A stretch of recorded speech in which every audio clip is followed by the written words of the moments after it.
하나님 말씀 보시겠습니다. 하나님 말씀은 골로새서 2장입니다. 하나님 말씀은 골로새서 2장 8절 말씀, 신약성경 326페이지입니다. 제 성경으로 신약성경 326페이지 골로새서 2장 8절 말씀입니다. 골로새 2장 8절 말씀 찾으셨으면 제가 봉독하겠습니다. 누가 철학과 헛된 속임수로 너희를 사로잡을까 주의하라. 이것은 사람의 전통과 세상의 초등학문을 따름이요 그리스도를 따름이 아니니라. 아멘. 이 시간은 오늘 기독교 강요 2권 13장입니다. 그리스도께서 인간 본성의 참 본질을 취하셨음이라고 하는 부분을 살펴보도록 하겠습니다. 그리스도께서 인간 본성의 참 본질을 취하셨음. 오늘 제가 여러분들에게 말씀드릴 내용은 칼빈 당시의 이단 논쟁이라든지 그렇지 않으면 중세시대라든지 초대교회 당시의 이단 논쟁에 관한 얘기만을 하진 않을 겁니다. 오늘 칼빈이 다루고 있는 이 말시온 또는 마르키온주의자, 일명 말시온이라고 얘기하는데 마르키온주의자라든지 그렇지 않은 마니교도들의 이 주장이 여러분 지금 우리가 접하고 있는 이단입니다. 그래서 여러분들이 이거를 이해하셔야 오늘날 일어나는 이단 논쟁에서의 문제가 무엇인지를 잘 알 수 있고요. 신천지에 관한 부분도 사실은 데오도투스라고 하는 3세기 이단의 그 주장과 거의 흡사합니다. 그러니까 3세기 데오도투스라든지 아리우스주의를 이해를 하면 사실은 이 신천지에 빠질 이유가 없는데 이런 부분에 관해서 우리가 너무 교리적으로 무지해서 이렇게 빠지는 것도 있고요. 아울러서 지금 제가 서론적으로 말씀드린 건데 이따가 뒤에서 다 다룰 부분입니다. 또 하나 뭐냐면 예수 그리스도의 인성에 관한 입장에 있어서 지금 한기총하고 세이협이라고 하는 두 단체가 서로 대립을 이루면서 저 사람을 이단으로 봐야 되느냐 이단으로 보지 말아야 되냐라고 하는 대립을 이루는 사건이 있습니다. 최삼경 목사님이라고 그분은 이단으로 보는 입장이 있고 이단으로 봐서는 안 되는다라고 하는 주장하는 입장이 있습니다. 근데 이 입장을 그 입장에 대해서 재밌는 게 뭐냐면 칼빈이 기독교 강요에서 아예 노골적으로 다루는 얘기인데 이 기독교 강요만 정확하게 봤어도 그 부분에 관해서 함부로 이단 정죄를 하지 않을 수 있는 부분을 이단이라고 규정하게 되는 이런 어처구니 없는 사태가 지금 한국 기독교 안에서 지금 벌어지고 있습니다. 그래서 오늘 그 두 가지 굵직하게 그 몇 가지 부분을 다루기 전에 먼저 칼빈이 다루고 있는 이 마르키온주의 또는 말시온주의라고 하는 이런 이단과 마니교에 관한 이단에 관해서 먼저 우리가 잠깐 좀 얘기 좀 나누고자 합니다. 우리가 지난 시간에 예수 그리스도의 인성에 신성에 관한 얘기를 주로 다뤘습니다. 여러분 우리가 예수 그리스도의 신성에 관해서 우리가 얘기할 때 예수님은 이 땅에서 완전한 하나님으로 계셨던 분이라는 것을 믿으시기 바랍니다. 완전한 하나님으로 계신 겁니다. 근데 완전한 하나님이시지만 완전한 하나님이신 예수님께서 자기의 신성을 뭐 하신 거예요? 절제하신 거예요. 그걸 우리는 뭐라 그랬죠? 비하, 스스로 자기 자신을 낮추심이라고 말씀드렸습니다. 그래서 칼빈이 뒷부분에서 이런 얘기를 하는데 예수님께서 어느 정도로 신성으로 충만하셨는가를 칼빈은 이렇게까지 표현하고 있습니다. 여러분들 591페이지 밑에서 네 번째 줄을 한번 보시기 바랍니다. 예수님에게 칼빈이 어떻게 그분의 하나님적 속성을 정확하게 잘 얘기해주고 있냐면 예수님의 무소부재성 그 부분을 이렇게 얘기합니다. 하나님의 아들이 하늘로부터 내려오셨으나 하늘을 떠나지 않으셨으며 그가 동정녀의 몸에서 나시고 이 땅에서 사시고 또한 십자가에 달리시기를 바라셨으나 그는 태초부터 하셨던 것처럼 언제나 세상을 가득 채우고 계셨던 것이다. 여러분 예수님이 육체로 오셨기 때문에 예수님은 적어도 육체로 오시는 그 기간 동안엔 그 예수 그리스도의 그 육체라고 하는 몸에 갇혀서 사신 것이 아닙니다. 우리가 오해해서는 안 되는 것이 뭐냐면 예수님이 육체로 오시는 그 상황에서조차도 예수님은 어떤 분이세요? 무소부재하신 분으로 여전히 존재하셨던 거예요. 이해가 됩니까? 이해가 안 되죠? 이해가 안 될 수밖에 없는 건 뭐냐면 우리의 본성하고 맞지가 않기 때문에 그렇습니다. 자, 이제 우리가 예수님의 신성에 관해서 우리가 이 정도만 얘기합시다. 오늘은 예수님의 신성에 관한 부분을 얘기하는 것이 아니라 예수님의 인성에 관해서 얘기하려고 하는 것이기 때문에 그렇습니다. 근데 예수님의 인성에 관한 문제를 다룰 때에 우리가 정말 중요시 다뤄야 되는 것이 뭐냐면 예수님의 동정녀 탄생에 관한 문제를 어떻게 이해해야 되느냐에 관한 문제입니다. 예수님의 동정녀 탄생에 관한 이 문제는 3세기 데오도투스라고 하는 이 사람, 그러니까 소위 우리가 지금 오늘 얘기하고 있는 것이 뭐냐면 소위 기독론 논쟁이에요. 3세기 이전까지는 주로 무슨 논쟁을 했냐면 삼위일체 논쟁이 주류를 이뤘습니다. 삼위일체 논쟁이 이제 어느 정도 마감 처리가 딱 되고 난 다음에 그 다음에 사람들이 관심을 갖는 것이 무엇이냐면 그러면 예수님은 완전한 하나님이시냐 그렇지 않으면 완전한 인간이시냐 또는 반은 인간이고 반은 하나님이시냐 또는 우리가 본 예수님은 그러니까 그 당시에 그러니까 사도들 이후에는 사람들이 예수님이 본 적은 없죠. 그러니까 예수님이 부활승천한 이후에 예수님을 못 본 사람들이 철학적으로 논하기를 플라톤주의적 사고를 가지고 논하는 거예요. 플라톤주의적 사고로 보게 되면 이제 철학적 사고로 봤을 때 육은 결코 선할 수 없다고 보는 입장을 가지고 있어요. 근데 예수님은 선하셨다는 게 문제예요. 그렇다 보면 그 사람들의 철학에다가 성경을 꽤 맞추는 거예요. 어떻게 해요? 그러면 예수님이 육을 입었을 리가 없다. 그렇게 해석을 하는 거예요. 예수님이 육을 입었을 리가 없으니까 그리고 예수님은 어떤 분이세요?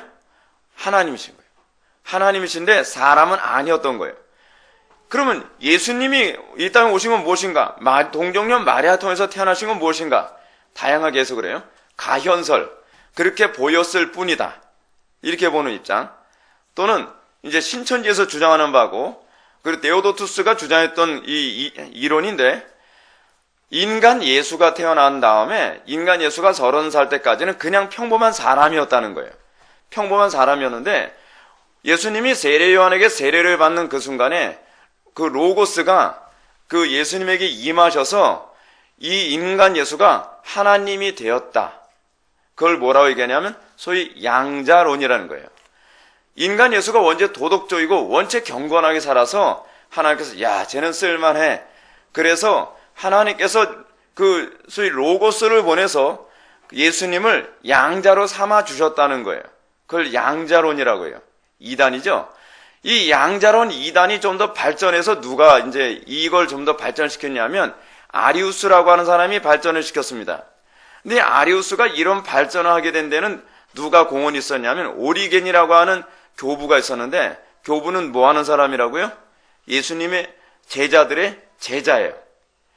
예수님의 제자의 제자 중에 오리겐이라고 하는 사람이 예수님은 하나님이시긴 하나님이신데 성부보다 좀 못한 하나님이시다라고 생각하는 소위 종속론이라는 이단적 사고를 생각해냈어요. 왜 그러냐면 철학을 근거로 해서 생각하기 때문에 그래요. 신학을 하는 데 있어서 우리가 좀 조심해야 되는 게 뭐냐면요. 철학으로 신학을 하면 곤란합니다.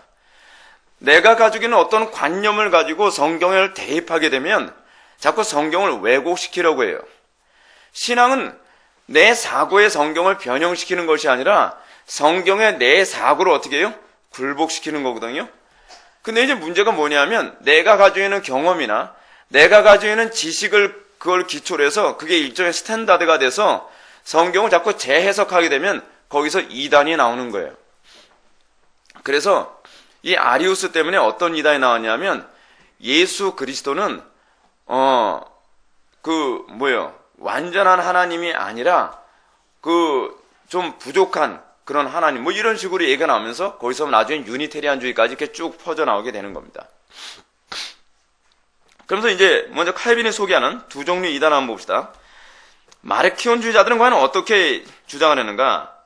여러분들 교재 위에서 한 6번째 줄 될 것 같습니다.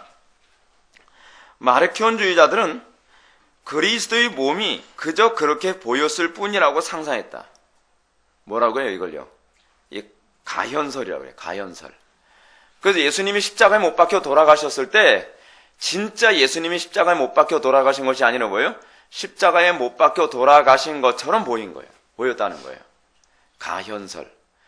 그리고 이 데오도투스 같은 사람은 뭐라 얘기하냐면 예수님이 십자가에 못 박혀 돌아가실 때쯤 됐을 때 로고스는 예수님으로부터 떠나서 실제로 십자가에서 고통받고 죽은 건 이 성자가 아니라 로고스가 아니라 그냥 인간 예수가 십자가에 못 박혀서 죽게 된 것이다. 이렇게 주장을 했습니다. 이게 왜 자꾸 이런 생각이 나와요?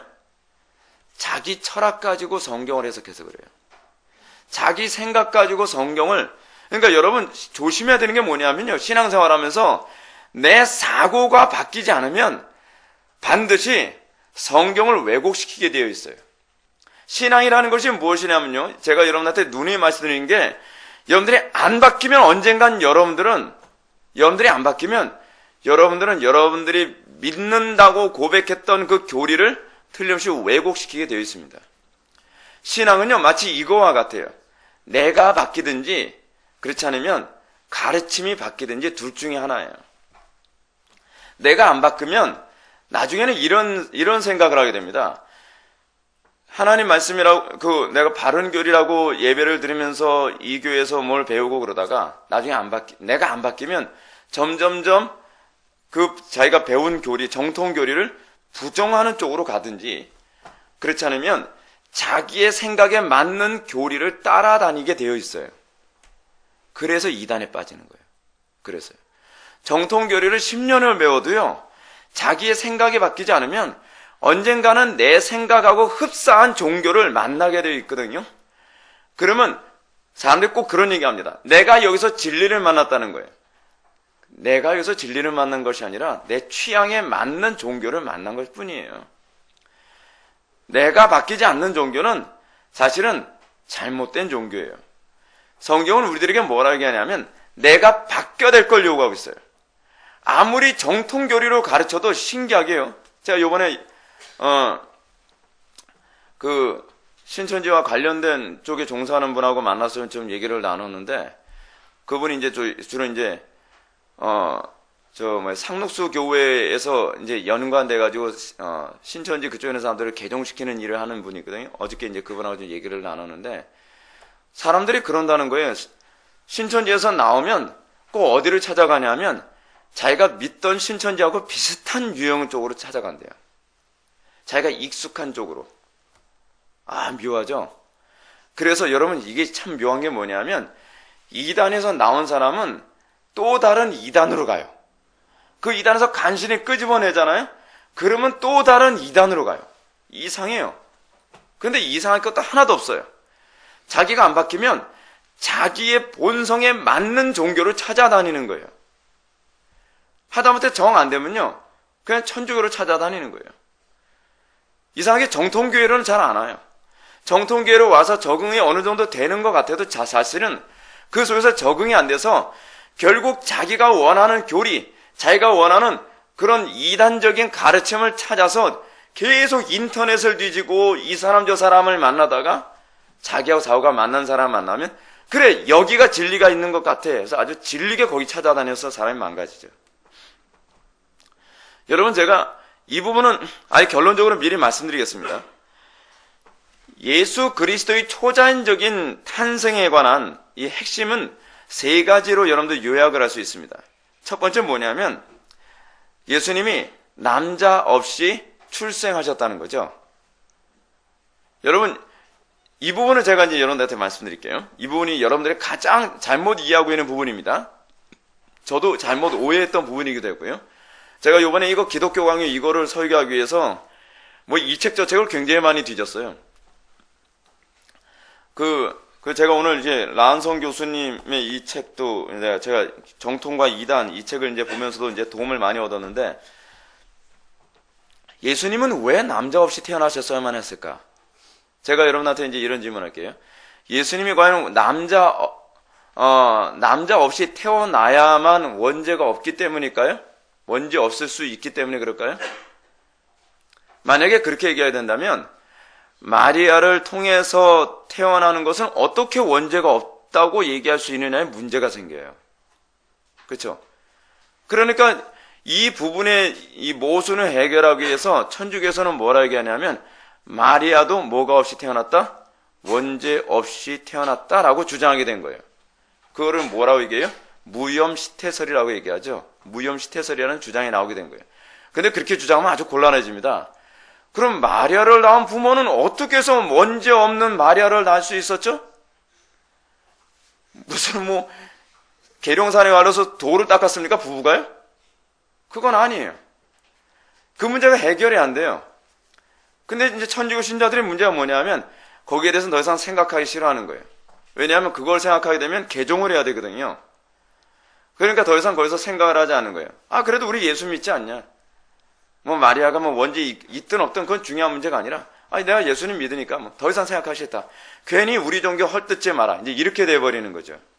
그런 얘기 해봐야 천주교인데 개종하는데 아무런 도움이 되지가 않습니다. 자, 이제 이거 제가 말씀드린 건요, 여기 기독교 왕경 오늘 여기에 나오는 내용들이에요. 제가 일일이 다 읽으면서 얘기하게 되면 복잡해질 수 있는 부분이 많이 있어서 제가 이제 이 기독교 왕경을 제가 읽지 않고 제가 이제 말씀을 드리는 건데, 예수님이 마리아를 통해서 태어났기 때문에, 그러니까 남자 없이 태어났기 때문에 예수님이 원죄 없이 태어난 것이 아니라 예수님이 원죄 없이 태어나는 그 문제 때문에 남자가 없는 것이 아니라 예수님의 태어남이 성령의 역사라는 것을 우리에게 보여주기 위해서 남자 없이 태어나신 거예요. 그러니까 동정녀로 태어나는 것은 사람의 힘으로 되지 않잖아요. 하나님의 능력으로만 될 수 있는 문제죠. 이것이 하나님의 역사라는 것을 알게 하기 위해서 남자 없이 태어나는 일로 하나님이 하신 거예요. 두 번째로 완전한 사람이지만 원죄가 없으신 예수님에 관해서 한번 생각해 봅시다. 이게 두 번째로 우리가 염두에 둬야 될 부분이거든요. 예수님은 완전한 사람이신데 어떻게 원죄 없이 태어나시는가? 마리아가 원죄가 없기 때문이 아니죠. 마리아는 원죄가 있죠. 근데 칼빈이 여기서 얘기하는 부분이 무엇이냐면 마리아가 원죄가 없다 있냐에 관한 문제가 아니라 하나님께서는 원죄가 있는 마리아를 통해서 태어남에도 불구하고 하나님께서는 어떻게 할 수 있다? 원죄 없게 태어나실 수 있다는 거예요. 원죄 없게 태어나게 할 수 있다. 여러분, 원죄라고 하는 문제에 관해서 여러분 잘 생각해 보십시오. 원죄는 육신에 속한 부분입니까? 아니면 영혼에 속한 문제입니까? 영혼에 속한 문제입니다. 우리 혈과 육에 관계된 문제가 아니에요. 그렇죠? 그래서 여러분, 원죄 문제를 해결해도 우리의 타락한 모습에 여전히 죄를 추구하게 되는 이유가 바로 거기에 있는 거예요. 우리는 원죄 문제 해결됐어요. 그걸 우리는 뭐라 그러죠? 성령으로 거듭났다 그러죠. 거듭났다는 것은 무슨 얘기냐면 속사람이 새롭게 창조됐다는 얘기예요. 그래서 우리는 원죄가 없다는 거예요. 믿음으로 거듭나게 됐을 때. 그럼에도 불구하고 우리가 끊임없이 죄의 욕구에 끌려다니는 이유는 뭐냐면 겉사람 때문에 그렇다는 거 아닙니까? 겉사람. 겉사람은 여전히 타락한 본성을 지니고 있어서 그래요. 우리가 구원받는 문제는 혈과 육에 대한 피와 살에 관한 문제가 아니라 우리 영혼에 관한 문제예요. 자, 그런데 예수님이 세 번째 우리가 염두에 둘 게 참 사람이면서 어떻게 참 하나님이신가에 관한 문제예요. 예. 하나님께서는 그것이 가능하게 하셨어요. 하나님께서는 이 마리아의 살과 마리아의 피를 통해서 예수님이 태어났음에도 불구하고 하나님께서는 그분의 전능하신 방법을 통하여 예수님이 참 사람이면서 참 하나님이 되도록 하신 거예요. 이거는 어떻게 알죠? 첫 번째로는 성경의 가르침 때문에 아는 것이고 두 번째는 믿음으로 아는 거예요. 믿음으로 아는 거예요. 자, 예수님이 완전한 사람이라고 하는 부분과 관련하여 여러분들 교재 밑에서 하나, 둘, 셋, 넷, 다섯, 여섯, 일곱 번째처럼 보시기 바랍니다. 583페이지.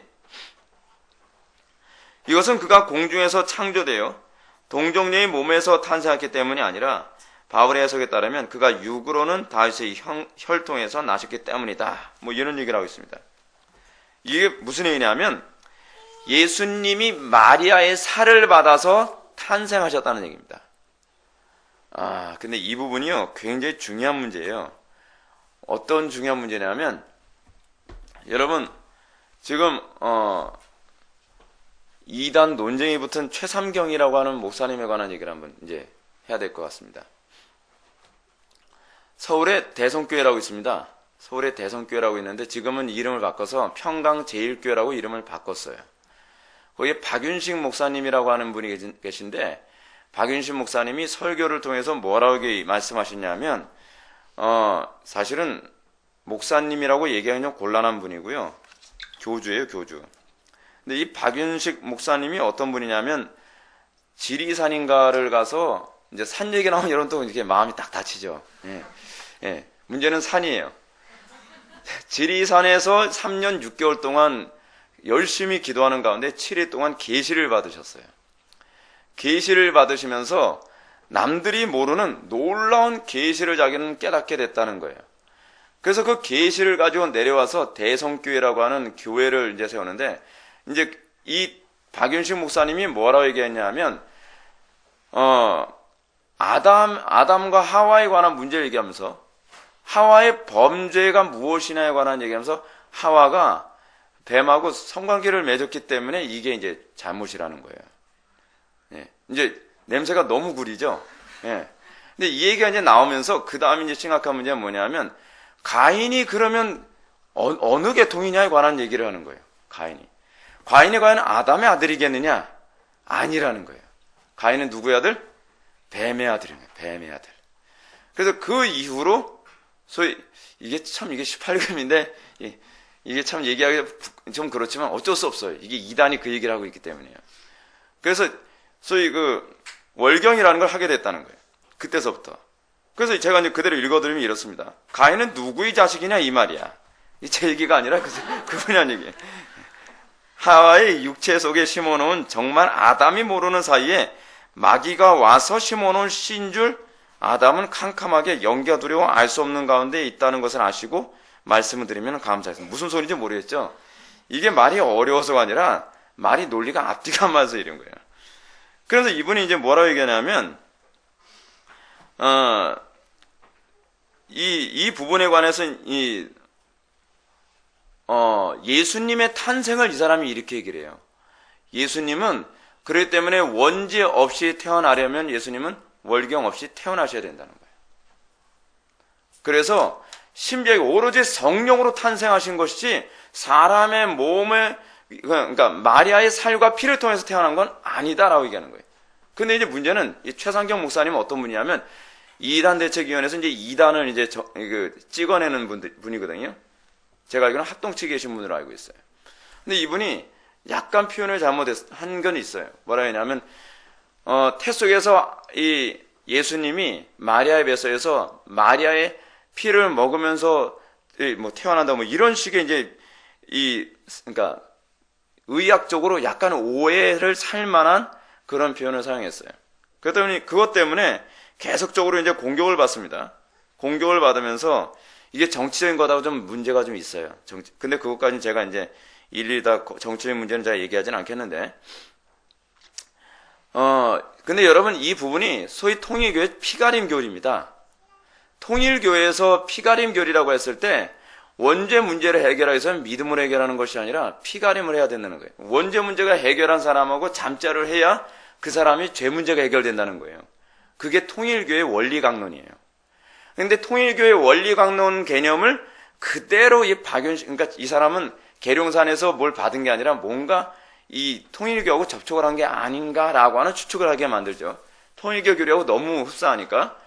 그래서 그거를 이렇게 교묘하게 사람들한테 이제 얘기를 하는데, 이제 이 문제를 가지고서 오히려 박윤실 목사님을 이단으로 정죄했다고 하는 최상경 목사님을 이제 이단으로 이제 막 공격하기 시작해요. 근데 문제는 무엇이냐면, 한기총에서 이 최상경 목사님을 이단으로 정죄했다는 거예요, 교리적으로. 자, 이분을 이단으로 정죄한 이 내용을 한번 봅시다. 이 부분을 이해해야 오늘 이 기독교 강요를 이해할 수가 있어요. 이 기독론을 이해하는데. 너무나 이해하기 좋은 케이스예요. 예수님의 잉태에 마리아의 난자가 관여했음을 주장함으로써 초자연적인 성령 잉태를 부정한 결과를 가져왔다. 그러므로 누가 이단이다? 최상경 목사님이 이단이다라고 얘기하는 거예요. 여러분, 예수님의 탄생에 마리아의 난자가 관여하면 안 될까요? 이 부분이 아주 중요한 논점입니다. 마리아의 난자가 관여해야만 예수님의 태어나심이 인성이 완전해지는 거예요. 근데 사람들이 자꾸 뭐라고 얘기하냐면 성령으로 태어나신 것이지 마리아가 개입한 건 아니다. 이렇게 얘기하는 거예요. 자, 좀 이따 좀 칼빈의 말을 인용해서 말씀드릴게요.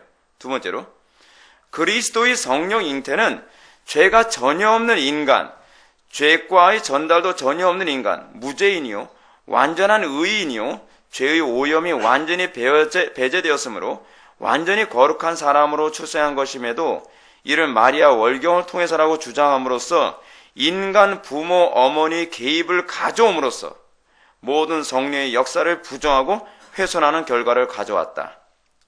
이게 한기총에서 지금 얘기하는 거예요. 근데 이게 다 틀렸다는 얘기예요. 한기총에서 이렇게 얘기하는 게. 뭐가 문제예요? 제가 여기서 굵은 글씨 쓴 거로만 다시 한번 읽어드릴게요. 인간 부모 어머니의 개입을 가져옴으로써 모든 성령의 역사를 부정하고 훼손하는 결과를 가져왔다. 이해가 되십니까? 네? 이해가 안 되는 분들이 있으십니까? 네, 우리 아들은 빠지고. 네. 셋째, 그리스도의 신성뿐 아니라 인성도 성령의 역사로 형성된 것임에도 불구하고 그리스도의 인성이 마리아의 월경, 난자로 인해 형성되었다는 주장함으로써 성령으로 잉태됨의 신비적 역사를 훼손하는 결과를 가져왔다. 여러분, 우리가요, 여러분들 이제 교리, 요번에도 이제 신천지에 관한 부분에 관해서도 여러분들 잘 이제 들으면 이제 신천지에 관한 부분을 보게 되면 신천지에서는 이렇게 얘기합니다. 신천지 교리가 굉장히 복잡해요. 그래서 신천지 교리를 제가 말씀드리려면 이것도 굉장히 좀 힘겨운데, 신천지에서는 소위 그 신천지 교주가 예수님이라고 얘기하는 게 아닙니다. 그렇게 공격하면요, 그 사람들 답답하다 그래요. 신천지 교주가 예수님이라는 게 아니라 예수님이 말씀하셨던 보혜사 성령이 있고 그리고 보혜사 육이 있다는 거예요. 무슨 말인지 아시겠습니까? 이 신천지 교리가 아주 괴상한 교리예요. 그러니까 오순절날 성령 강림이 왔는데 그게 보혜사 성령이 오신 게 아니라는 거예요. 그거는 그냥 성령이고 그 이후에 이 보혜사 성령이 따로 왔는데 누구에게 왔냐 하면 신천지 교주에게 왔다는 거예요. 그래서 보혜사 성령이 온 사람이 바로 보혜사 육이라는 거예요. 보혜사 육은 모든 교리를 다 달통한 사람인 거예요. 그래서 성경을 모든 사람들에게 다 풀어서 해석해 줌으로써 요한복음에서 얘기하는 것처럼 이 사람이야말로 진정한 보혜사라고 얘기하는 거예요. 아주 교묘하죠. 그래서 이렇게 얘기하는 거예요. 어느 시대든지 보혜사는 있었다는 거예요. 그래서 첫 번째 보혜사가 누구에게 왔어요? 노아에게도 왔다는 거예요. 그는 성경을 잘 깨달았다는 거예요.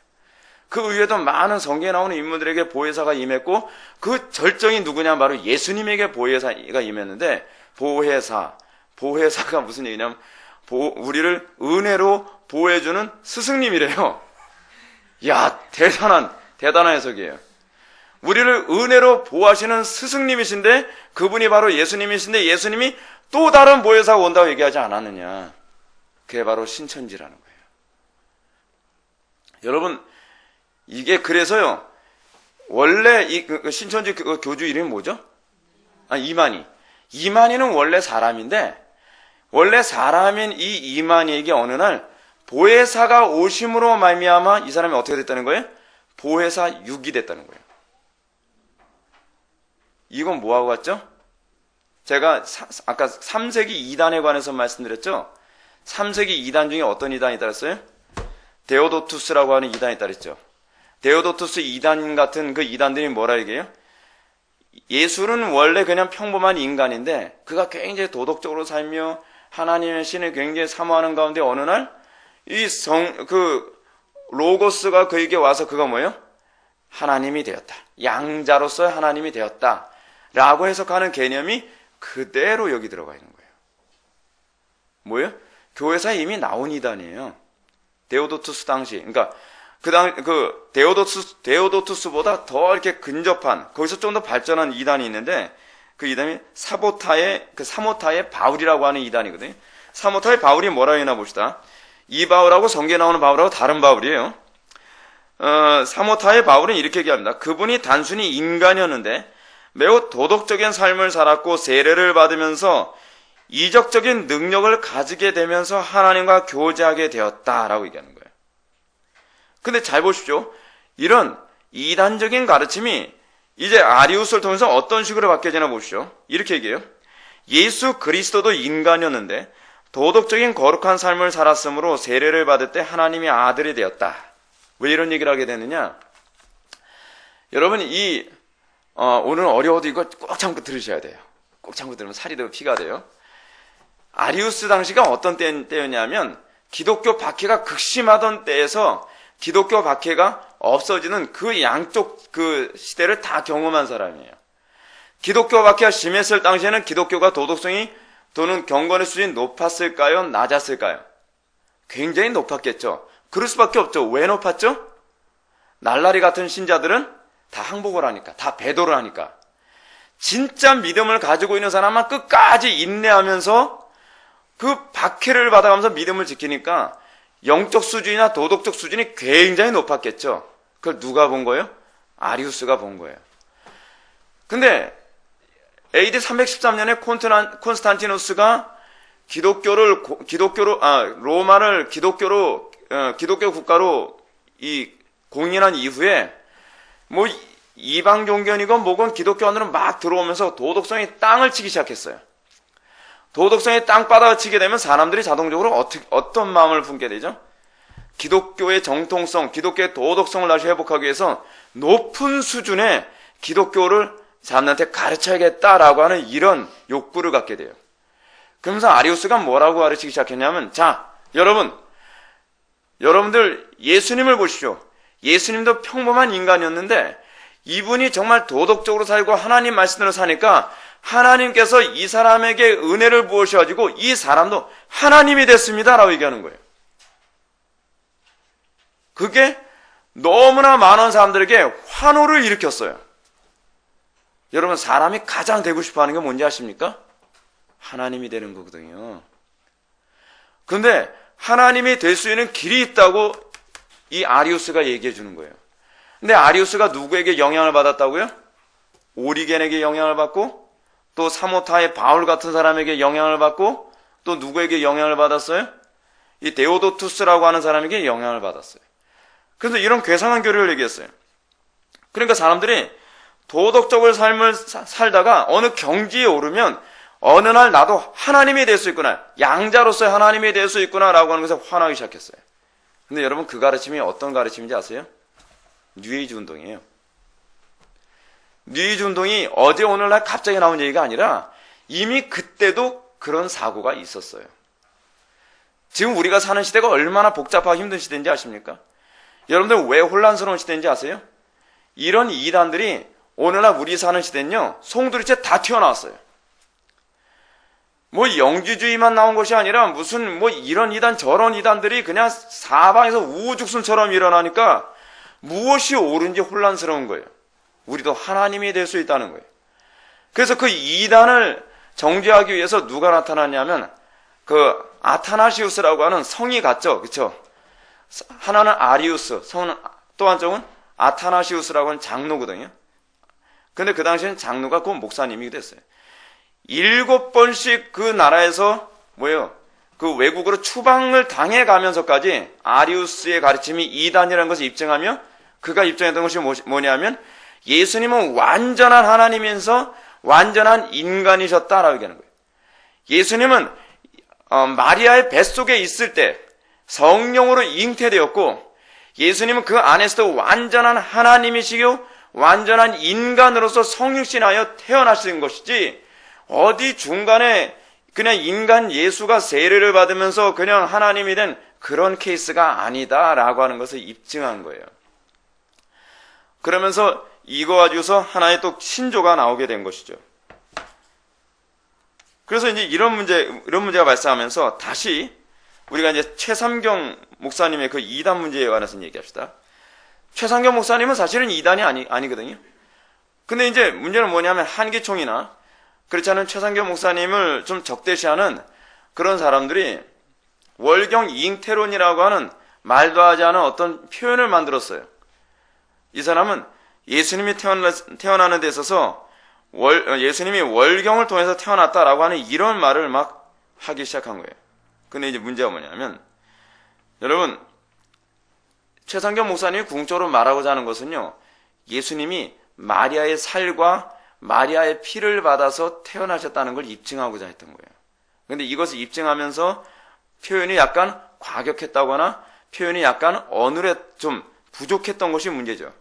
근데 아마 이분도 이것 가지고서 문제시 삼을 거라고 하는 것은 추워도 꿈도 못 꿨을 거예요. 왜냐하면 자기는 이단을 정죄하는 입장이지 자기가 이단으로 정죄받을 거라고는 생각도 못했을 게 아니에요. 근데 이분에 대한 적대자들이 이 문제 하나를 가지고서, 이 표현 하나를 가지고서 문제시 삼으면서 이분을 이단으로 공격하기 시작한 거예요. 자, 근데 우리가 이 문제와 관련해서 과연 그러면 성경은 과연 예수님이 마리아의 인성을 그대로 취했다고 가르치고 있는가라고 하는 이 부분에 관해서 우리가 한번 생각해 봐야 돼요. 로이드 존스의 설교를 한번 인용합시다. 우리 주 예수 그리스도께서는 동정녀 마리아로부터 완전한 인성을 취하셨습니다. 이것은 예수 그리스도께서 창조된 새로운 인성을 취해서는 안 된다는 뜻입니다. 우리하고 똑같은 인성을 취하셔야 됐어요. 근데 똑같은 인성을 취하시는데 만약에 그 마리아와 요셉이 같이 잠자리를 하는 가운데에 태어나서 나왔을 경우에는 아무도 하나님이 개입했다라고 믿질 않겠죠. 상식적으로요. 그래서 하나님께서 주권적으로 태어나게 하셨다라고 하는 것을 알게 하기 위해서 남자 없이 태어나게 하신 것 뿐이에요. 궁극적 목적은 완전한 사람으로 태어나게 하시는 거예요. 완전한 사람. 왜 완전한 사람으로 태어나셔야만 하는가? 그 부분과 관련해서 여러분들이 봐야 될 구절이 하나 있는데 그것이 뭐냐면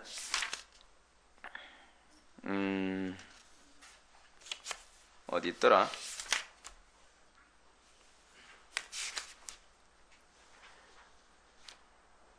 여러분들 586페이지 밑에서 5번째 줄 한번 보시기 바랍니다.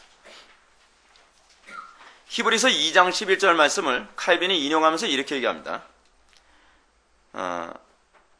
거룩하게 하시는 이와 거룩하게 함을 입은 자들이 다 한 근원에서 난지라.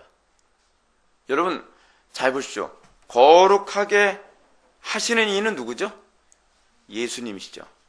그리고 거룩함을 입은 자는 누구죠? 우리죠. 근데 우리가 다 어디서 나와요? 한 근원에서 나왔다는 거예요. 이걸 뭐라고 얘기하냐면 동일 본질이라는 거예요. 예수님과 우리는 인성적인 차원에서 어떻게 해요? 동일 본질이에요. 동일 본질이어야만 예수님의 구속사역이 우리에게 적용이 돼요. 예수님과 우리가 동일 본질이 아니라 예수님과 우리가 완전히 다른 피조물이라고 한다면 예수님의 구속사역은 우리에게 적용이 안 돼요. 그래서 예수님의 구속사역이 우리에게 적용되게 하기 위하여 예수님이 하나님 성부께서는 이 성자가 사람의 몸을 통해서 태어나게 하셨어야만 했어요. 근데 이것이 성령의 역사라는 것을 알게 하기 위하여 남편을 통하지 아니하시고 어떻게 해요? 이 동정녀 마리아를 통해서 태어나게 하신 거예요. 자, 로이드 존스가 한 말을 좀 더 읽어보겠습니다. 어떤 사람은 하나님께서 당신의 성자를 위해서 새로운 인성을 창조하셨으며 이 인성은 말하자면 마리아를 통해 단순히 전해졌을 뿐이라고 가르쳐 왔습니다. 이것은 틀렸습니다. 성육신 교리는 예수 그리스도께서 자신의 인성을 자신의 어머니 동정녀 마리아에게서 취하셨다고 말합니다. 예수 그리스도의 인성은 새로운 창조물이 아니었습니다. 예수 그리스도께서는 자신을 인성을 가지고 오신 것이 아니었습니다. 예수 그리스도께서는 자신의 인성을 마리아에게서 받으셨습니다. 그러므로 성경이 자주 강조하듯이 예수 그리스도께서는 참으로 아브라함과 다윗의 씨입니다. 라고 이렇게 설교했어요. 로이드 존스 목사님. 근데 이제 재미있는 게 뭐냐면 한국교회 유명하다고 하는 신학자들의 입에서 이런 얘기가 자꾸 나오는 거예요. 그렇게 얘기하는 건 하나님의 신성을 모독하는, 예수님의 신성을 모독하는 거예요.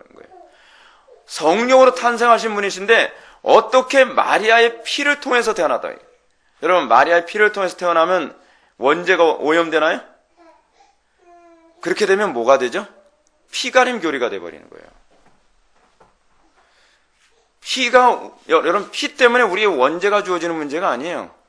살 때문에 우리에게 원죄가 주어지는 문제가 아니란 말이에요. 원죄의 문제는 뭐 문제예요? 영적인 문제예요. 영적인 문제. 그렇기 때문에 여러분, 아담이 씨를 씨고 하와가 밭이기 때문에 원죄가 남자를 통해서 유전된다고 하는 논리는 성경적인 논리가 아니에요. 그 논리를 그대로 사용하면서 칼빈에게 공격한 것이 바로 이거예요. 588페이지 밑에서 네 번째 줄, 신마르키온주의자들이 그렇게 주장을 했어요. 그러나 신마르키온주의자들은 자신의 오류를 위장하기 위하여 그리스도께서 무에서 그 몸을 취하셨다는 것을 입증하기 위해서 여자에게는 씨가 없다는 식의 오만한 주장을 서슴지 않는다. 이리하여 그들은 자연의 원리마저 뒤엎고 있는 것이다. 뭐 이런 얘기를 하고 있습니다. 근데 이 부분에 관해서 칼빈이 어떻게 반박을 하고 있냐면 589페이지 두 번째 패러그래프 한번 보시기 바랍니다. 이러한 해결책은 또한 모든 족보들에게 확대 적용된다. 성경이 인간의 목록을 제시할 때 남자들만을 거명하는 경우가 허다하다. 그렇다 해서 과연 여자들은 아무것도 아니라고 말할 수 있겠는가? 아니다. 여자들이 사람이라는 말 속에 포함되는 것은 어린아이들도 다 아는 사실이 아닌가? 여자들이 남편에게 자녀를 낳아준다고 말하는 것은 가족의 이름이 언제나 남자의 소유일 뿐이지 여자가 씨가 없기 때문이 아니라는 거예요. 그래서 네 줄 더 밑으로 내려가서 법률가들의 말처럼 어머니의 지위에 따라서 그 자녀의 지위가 인정되는 것이다. 그러므로 우리는 자녀가 어머니의 씨에서 발생하는 것이라고 보지 않을 수가 없다. 라고 얘기함으로써 어머니를 통해서 얼마든지 원죄는 유전될 수가 있다 없다? 있다라는 것을 칼빈이 논증해내요. 예. 자, 그럼 이제 또 한 분의 주장을 한번 들어봅시다. 로이 존스 목사님의 말을 조금만 더 인용합시다. 이 마리아를 통해서 예수님이 인성을 받으셨다는 것은 크나큰 신비입니다. 그러나 우리가 아는 바는 성령의 능력이 마리아에게 임했고 마리아에게서 그의 몸의 세포 하나하나에서 우리 주님의 인성이 만들어졌다는 것입니다. 어떻게 주님의 인성이 만들어졌다고요? 마리아의 몸의 세포 하나하나에서 우리 주님의 인성이 만들어졌다는 거예요. 자, 이것과 관련해서 칼빈은 또 뭐라고 얘기하나 볼까요?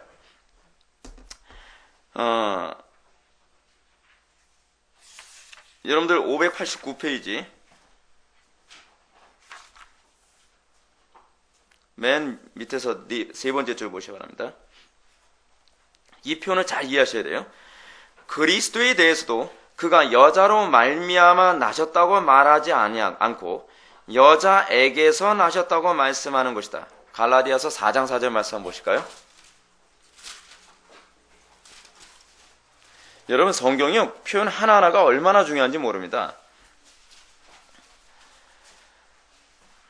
갈라디아서 4장 4절 말씀, 이 부분은 굉장히 중요한 부분입니다. 때가 참에 하나님이 그 아들을 보내사 여자에게서 나게 하시고 율법 아래에서 나게 하신 것은 이렇게 얘기했어요. 예수님이 여자를 통해서 나온 것이 아니라 여자에게서 나왔다고 얘기하고 있어요. 이게 말장난처럼 보이죠? 이걸 통해서 예수님의 인성에 관한 얘기가 완전히 달라져요. 이게 무슨 얘기냐면 여자를 통해서 또는 마리아를 통해서 예수님이 태어나셨다라고 하게 되면 마치 이런 식이 되는 거예요. 성령께서 마리아의 뱃속에 예수님이 인성으로 태어나게 하셨어요. 근데 예수님은 탯줄을 통해서 마리아하고 연결도 안 됐고요. 그냥 모태 안에서 혼자서 독립해서 그냥 알아서 크고 있는 거예요. 이게 마리아를 통해서예요. 마리아를 통해서. 근데 마리아에게서 나와야 되면 마리아의 살과 세포와 피의 영향을 다 받아서 탯줄을 통해 양분도 다 공급받고, 그래서 온전히 마리아의 살과 마리아의 피와 마리아의 유전 인자를 통해서 예수님이 태어나시는 거예요. 이게 바로 마리아에게서 태어났다는 표현이에요. 그래서 칼빈이 이 부분은 좀 더 부가 설명을 하는데, 근데 이것과 관련해서 이 월경 잉태론이라는 이 주장이 이 최상경 목사님의 이단으로 몰아붙일 수 없는 얘기가 여기서 나와요. 좀 더 읽어볼게요. 재밌습니다. 그런데 그들 중에 어떤 자들은 부끄럼도 모르고 방지하게 묻기를, 그렇다면 그리스도께서 동정녀의 월경의 씨에서 발생되었다는 뜻이냐고 한다. 이에 대해서 나는 그들에게 그리스도께서 그 어머니의 피와 연합하지 않으셨냐고 묻고자 한다. 피와 연합했다는 거예요? 연합하지 않았다는 거예요? 연합했다라고 칼빈이 주장하고 있는 거예요.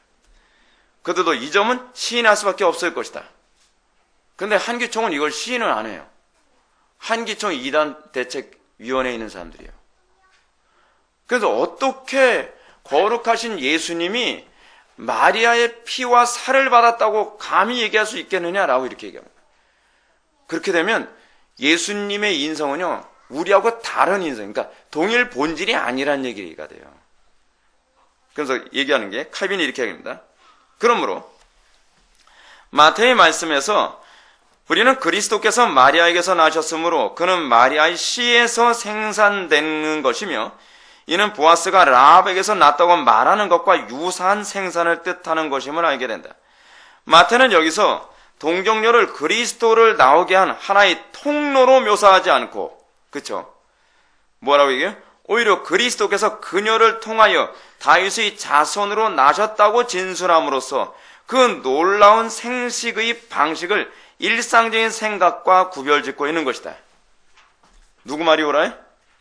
최상경 목사님 말이 옳아요. 무슨 얘기냐면, 제가 여러분한테 말씀드리고자 하는 것이 뭐냐면, 여러분들이 교리를 정확하게 하지 못하면, 여러분 잘 생각해 보시죠. 여러분들 교리라고 하는 걸 전혀 몰라요. 교리라는 걸 전혀 모르는데, 어떤 목사님은 이렇게 설교를 해요.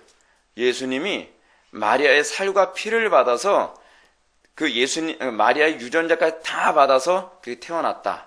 이쪽이 더 굉장히 은혜롭게 들립니까? 아니면 하나님께서는 그분의 성령의 능력으로 말미암아 주권적으로 마리아의 살과 피에는 아무런 영향을 받지 않고 그 안에서 정말 이 자생적으로 이렇게 잉태되어져 탄생하셨다.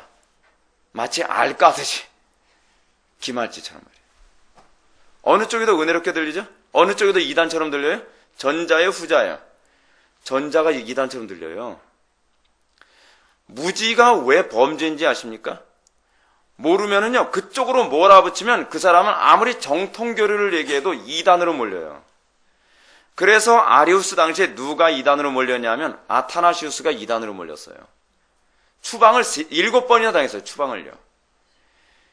여러분 교리 몰라도 되는 것 같죠? 실질적으로 일어나는, 지금 현재 한국교회에서 일어나는 전쟁이 이 문제예요. 근데 한국교회가 교리에 너무 눈이 어두우니까, 학자들조차도 교리에 너무 눈이 어두우니까 정확하게 박윤식 씨가 이단이라고 딱 지적을 해도 이단이라고 지적한 이 최삼경 목사님을 죄다 이단이라고 막 몰아붙이기 시작하는 거예요. 제가 왜 오늘 이 설교를 하게 됐냐면 그분이 너무 억울하고 괴로울 것 같다는 생각이 들어서 다시 실명을 거론하지 않고 얘기하려고 했는데, 그거는 좀 같은 전쟁을 하는 동지로서 이건 아닌 것 같다는 생각이 들어서 제가 이렇게 실명까지 거론하면서 말씀드리는 겁니다. 여러분, 우리가 같은 편에서 싸우려면, 거룩한 전쟁을 같이 하려면 우리는 교리에 대한 정확한 바른 이해가 있어야만 합니다. 이걸 모르면 선동하는, 특히 매스컴들이 지금 인터넷상에서 매스컴은 누가 이단이라고 지금 몰아붙이고 있냐면 최상경 목사님이 이단이라고 몰아붙이고 있거든요. 네이버 검색해 보십시오. 최삼경 월경 잉태론 궁지에 몰리다. 뭐 이단으로 뭐 몰리고 있다. 뭐 그러면서 계속 난리도 아니에요. 근데 제가 아무리 봐도 최상경 목사님이 이단이 아니에요. 최상경 목사님이 정확하게 얘기하고 있어요. 자, 또 하나 봅시다. 로이 존스 목사님의 말씀은 뭐 이 정도로만 얘기하고, 도널드 맥클레오드라고 하는 사람이 한 말 하면 또 제가 인용하겠습니다.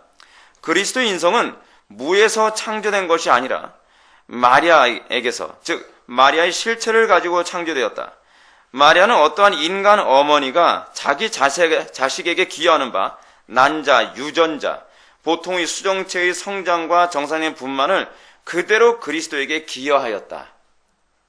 이게 도널드 맥클레오드가 하는 얘기예요. 도널드 맥클레오드가 이 사람이 화란인가? 그쪽에 유럽 쪽에 있는 신학자거든요. 아주 괜찮은 개혁주의 노선에 있는 학자입니다. 또 우리가 잘 알고 있는 루이스 볼커프가 뭐라고 얘기하나 볼까요? 성육신에서 가끔 말씀이라 불려지는 하나님의 아들은 육신이 되셨다. 그것은 본래의 실제가 중지되었다거나 한 인간으로 변화되었다는 것을 의미하는 것이 아니다. 그 본성에 있어서 하나님의 아들은 성육신 전이나 후에나 확실히 동일한 것이다. 그것은 단순히 그가 신성에다가 육체와 영혼으로 구성된 완전한 인성을 취하셨다는 것을 의미할 뿐이다. 그러면서 잘 들어보세요. 여기가 중요합니다. 그는 성육신을 통하여 마리아의 실체에서 인성을 취하심으로 실제로 인류의 일원이 되셨다. 실제 인간이 되신 거예요. 총신대학교 교수인데 하문호 교수가 그분의 교우신학에서 뭐라고 언급하나 제가 또 읽어드릴게요. 초대교회의 어떤 이단자들과 제세례파에서는 그리스도가 그의 인성을 하늘로부터 가져오셨고 마리아는 단지 그의 인성을 통과하는 관과 같은 것에 불과하였다라고 한다. 그러나 그것은 그리스도의 참되고 완선한 인성을 깨뜨리는 잘못된 주장이다. 한기총은 지금 어느 쪽으로 지금 얘기하고 있는 거예요? 오히려 이단 쪽으로 주장을 하고 있는 거예요. 제세례파들이 주장하는 방식을 그대로 얘기하고 있는 거예요. 이거 굉장히 좀 심각한 문제입니다. 칼케토 신조는 뭐라고 얘기하나 볼까요? 신성으로서는 창세전에 성부로부터 출생하셨고, 그리고 여러분, 아까도 뭐 그런 표현이 나왔었는데, 예수님이 성령으로 신성이 만들어진 게 아닙니다. 예수님의 신성은 성부로부터 나오신 거예요. 낳으신 거래요. 인성으로는 이 마지막 때 우리와 우리 구원을 위하여 신의 수태자이신 동정녀 마리아에게서 태어나셨다. 이 부분이 중요한 부분입니다. 웨스트민스터 신조어에도 성령의 능력으로 동정녀 마리아의 태중에 그녀의 형질로 잉태되었다라고 하는데, 이 형질이라고 하는 말을요, 다른 분에서 뭐라고 번역했냐면 피와 살로부터 태어났음이라고 이렇게 번역을 했어요. 얘기하려면 많습니다. 우리가 이런 몇 가지만 보더라도 우리 저를 가르쳤던 조성만 교수님도 이렇게 얘기를 하셨는데, 그리스도께서 마리아의 자녀들이 살과 피를 함께 가지셨다는 것을 믿는 것이 신앙이다. 벨직 신앙고백서 18조를 해석하면서 조성만 교수가 뭐라고 얘기하냐면, 그리스도께서 마리아의 자녀들의 살과 피를 함께 가지셨다라고 그렇게 얘기했어요. 자, 오늘 이 정도면은 이번에 와서는 거의 얘기가 다 된 것 같습니다. 조성만 교수님한테 제가 배웠는데, 제가 좀 사이가 안 좋아서 이분 얘기를 제가 잘 안 해요. 근데 이분도 이번에 관해서 분명하게 잘 얘기해 주고 계십니다. 예수님의 인성에 관한 부분에 있어서 우리가 왜 그러면 예수님이 완전한 인간이다라고 얘기를 해야만 하느냐? 그 이유가 있어요. 예수님의 고통이 우리가 받은 고통과 똑같은 고통이었다는 거예요. 예수님의 고난과 예수님의 굶주림과 예수님의 아픔이, 그래서 그분이 우리의 고난과 어려움을 체휼하지 못하신 분이 아니다라고 하는 표현이 그래서 그런 거예요. 우리하고 같은 본질을 가지신 분이시거든요. 고난을 받으시되 그분은 고난을 축소시키기 위해서 신성을 사용하시기를 스스로 거부하셨어요. 근데 여러분, 제가 정말 감동적인 부분이 하나 있습니다. 뭐냐면 예수님께서 십자가에서 우리가 받으셔야 될 고난을 그냥 여과 없이 다 받으시기 위해서 예수님은요, 소위 마취제라고 하는 신포도즙을 조차도 받질 않으셨어요. 왜 안 받으시는지 아세요? 또렷한 정신을 가지고 우리가 받아야 될 고통을 다 받으시기 위해서예요. 얼마나 놀랍습니까? 근데 물론 여러분들이 누가복음인가요? 누가복음과 마태복음에서 이게 표현이 약간 다른 게 뭐냐면 신포도주를 예수님이 입에 갖다 댔는데 어디선 뭐 거부하셨다라고 얘기하고 있고 어느 쪽에서는 받았다라고 표현하는데요. 받았다라고 하는 표현은 뭐냐면 맛만 봤다는 얘기예요. 뭔지 모르니까 입에다 갖다 대니까 맛만 봤는데 이게 그 마취제로서 주어지는 걸 알고서 거부하셨다는 거예요. 이게 순서가 그렇게 되는 거예요. 그래서 그 부분을 정확하게 이해하셔야 돼요. 왜 그러셨다고요? 우리가 받아야 될 지옥의 고통을 예수님이 그렇게 다 받으신 거예요. 성도가 참을 수 있는 거하고 예수님이 참는 거하고는 완전히 별개의 문제입니다. 예수님이 참으신 건요, 신적인 은총을 완전히 절제하고 인간으로서 그 고통을 그냥 여과 없이 다 받으신 거라고 한다면 성도가 예수 그리스도의 고난에 참여하는 가운데서도 그것을 참고 인내할 수 있는 것은 예수님이 이미 승리하셨기 때문에 끝까지 인내하시는 그 승리를 하셨기 때문에 그 은혜에 연합하여 우리가 기쁨으로 그것을 이겨낼 수 있는 것일 뿐이에요. 우리는 은혜로 이겨내는 것이고 근데 그 은혜가 어디서 와요? 예수님이 십자가의 고통을 육체의 몸으로 여과 없이 다 받으심으로 말미암아.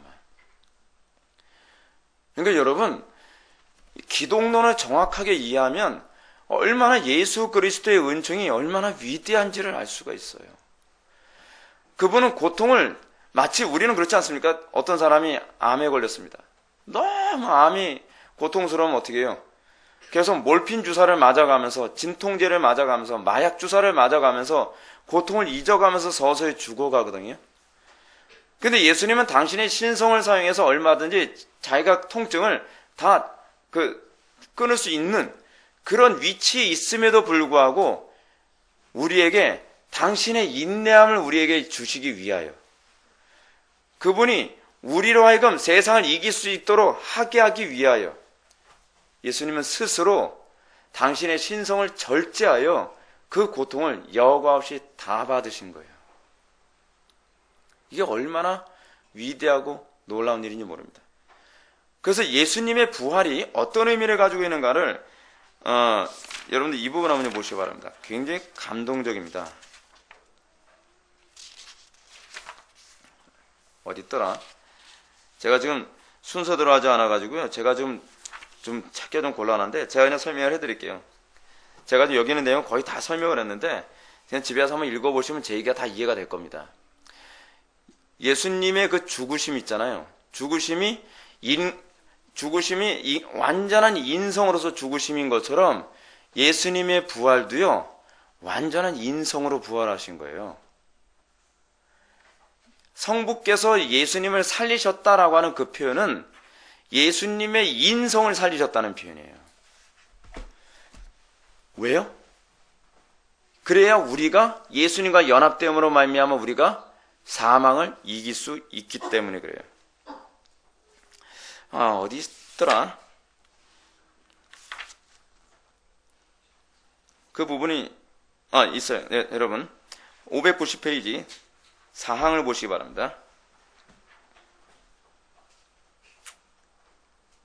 사항 둘째 줄 보면 그들은 만일 그리스도께서 사람들에게서 나셨다면 그것은 그리스도께 수치와 치욕이 될 것이라고 한다. 지금 마치 굉장히 그리스도의 영광을 위해서 얘기하는 것처럼 이단자들이 이런 식으로 공격을 하죠. 근데 실제로 이게 더 은혜롭게 들려요.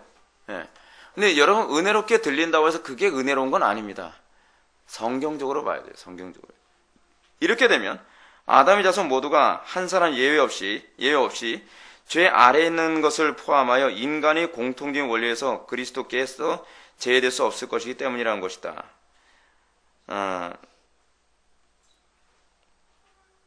그거 여기 있는 게 아니네요. 하여간 여러분들 여기 문제 보면 이제 그 얘기가 나오는데 하여간 예수님께서 이 사망을 이기신 것도 그분이 인간으로서 사망을 이기심으로 말미암아. 왜요? 예수님이 인간으로서 사망을 이겼다는 것은 예수님이 죄가 없다는 것에 대한 선언이거든요. 그러니까 신성에 관해서는 말할 것도 없죠. 왜냐하면 신성은 그 신성 자체가 순결하시니까. 근데 인성 자체가 완전히 순결하심으로 말미암아 예수님이 그 사망까지도 이기셨다는 거예요. 하여간 여러분들이 이 정도만 아시기 바랍니다. 예수님의 그 신성과 인성에 관한 이해가 우리가 얼마나 중요한지 여러분 잘 기억하시고, 여러분들이 기도하시면서도 그 날마다 묵상하시면서도 예수님이 그 인성을 가지고 얼마나 우리를 위해 고통을 받으시고 우리를 구원하시기 위해, 또 우리가 끝까지 인내케 하시기 위해, 또는 우리가 더욱더 거룩하게 살도록 하기 위해 예수님께서 얼마나 그 큰 고통과 십자가를 그 연약한 몸으로 친히 짊어지셨는가라고 하는 것을 묵상하면서 고난 중에도 인내할 수 있기를 바랍니다. 아주 묵상이 중요한 소스가 되는 겁니다. 예수님께서 우리를 위해서 고통당하심을 묵상하는 것만큼 우리에게 묵상이 아주 좋은 소스가 없거든요. 우리가 그 부분을 묵상할 수 있게 되기를 바라고, 다음 시간에는 우리가 네스토리우스주의인가요? 네스토리우스주의와 아울러서 몇 가지 이단을 우리가 살펴보게 될 겁니다. 이 이단에 관한 것도 사실 만만한 이단이 아닌데, 네스토리우스주의하고 유티케스, 세르베투스에 대한 오류들, 뭐 이런 것들이 이제 다음 주나 다음 주서부터 이제 쭉 얘기가 될 텐데, 여러분 이 이단에 관한 얘기는 원래 복잡해요. 인간들이 자기 멋대로 상상해내고 자기 철학의 구조를 가지고 만들다 보니까 굉장히 복잡하게 이론을 만들었거든요. 이렇게 복잡하게 이론을 만드는 이유가 뭐냐면, 눈치를 못 채게 만들려고 자꾸 보완하면서 비슷하게 성경을 그 얘기하는 것처럼 얘기하고, 또 하나 뭐냐면 하나님의 영광을 나타내기 위해서 하나님께 유리하도록 교리의 체계를 세운다는 것처럼 느끼게 만들기 위해서 이단의 교리가 점점 교묘해져요. 그래서 그 교묘한 이단을 해석하려면 많은 노력이 필요합니다. 언젠가 이제 이런 얘기를 제가 인터넷에서 읽은 적이 있습니다. 괴벨스라고 하는 그 독일의 그 나치, 그러니까 히틀러의 측근 중에서 선동의 전략가가 있었습니다. 근데 괴벨스가 이런 말을 했어요. 사람들을 거짓으로 속이는 데는 몇 개의 단어면은 족하다. 그러나 그 거짓이라는 것을 입증하려면 수십 개 이상의 문장이 필요하다 라고 얘기했습니다. 이단이 사람을 속이는 것은요, 굉장히 쉽게 속입니다. 근데 그 속인 내용이 거짓이라는 것을 입증하려면 굉장히 복잡한 논리와 굉장히 많은 정보와 자료들이 필요합니다. 그래서 여러분들이 이런 얘기를 이렇게 다 머릿속에 정리해 놓고 계시면 오늘날 일어나는 수많은 이단들에 대해서 여러분들이 혼란에 빠지지 않고 잘 분별할 수 있게 될 줄 믿으시기 바랍니다. 기도하시겠습니다. 사랑이 많으신 하나님 아버지, 우리가 오늘 예수 그리스도의 인성과 관련하여 아리안주의라든지 그렇지 않으면은 양자론과 같은 수많은 다양한 이단들을 우리가 살펴보았습니다. 신천지도 결국 이런 그리스도의 인성론과 관련된 부분에 잘못된 것임을 다시 한번 우리가 깨닫게 되었습니다. 아버지 하나님, 너무나 혼탁하고 혼란스럽습니다. 수많은 교리들이 마치 하나님의 영광 위에서 주어진 것처럼 보이지나 실제로는 자신의 영광을 취하기 위한 교묘한 교리들로 가득한 줄 압니다. 우리가 이런 거짓된 교리에 속지 않도록 분별력을 허락하여 주시고 모든 것을 바로 볼 수 있게 하여 주시며, 무엇보다도 한국교회가 정말 교리적으로 더욱더 선명하여 애꿎은 사람을 이단으로 몰지 않는 그런 건전한 모습을 소유할 수 있도록 은혜 베풀어 주옵소서. 예수님의 거룩하신 이름으로 기도하옵나이다. 아멘.